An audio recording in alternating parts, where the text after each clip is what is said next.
大家好，我是夏妈。家里面吃不完的萝卜，用它煮一锅关东煮，剩下来的还可以做一个这种酸甜泡萝卜。这两种做法简单又好吃，消耗也挺快。这是上一次家里面人带过来的萝卜，已经送出去一大半了，家里还剩好几个，一个就有4斤多重。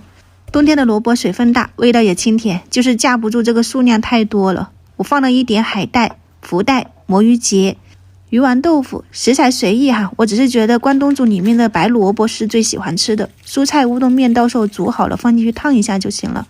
我直接用的这种关东煮的料汁，超市里面也有，你就选那种配料表比较干净一点的。其实如果家里面有那种木鱼花，你就加一点苹果、海带，然后洋葱、鱼露、酱油这一些自己煮料汁，煮15分钟再焖10分钟，吃的时候你就烫一下乌冬面、青菜，简简单单的一顿关东煮就做好了。汤里面要放一点芹菜，我觉得芹菜比香菜的味道会更香一点，你们可以去试一下。萝卜是越焖越入味道，然后也是1米就化的。剩下来的萝卜我全部都切成丁了，放了1勺盐、1勺糖，给它们拌均匀，腌制15到20分钟。泡萝卜里面要放一点这种泡椒小米辣，连水一起倒进去，给它剪成小块。不喜欢那么多辣椒的话呢，你就拎出来一部分。小米辣放一点增加颜色，也是增加辣度。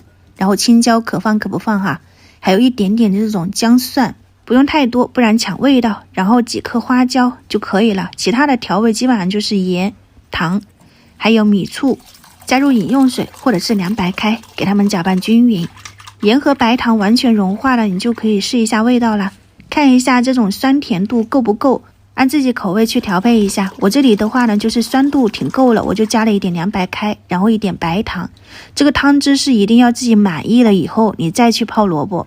腌了20多分钟，下面这一层水就是腌出来的萝卜水，会有一点辛辣味，把它倒干净，再倒入调好的酸甜汤汁。它这种我们之前腌的时候就放了1勺盐、1勺糖，就不用给它冲洗了，直接泡着，第2天就可以吃了。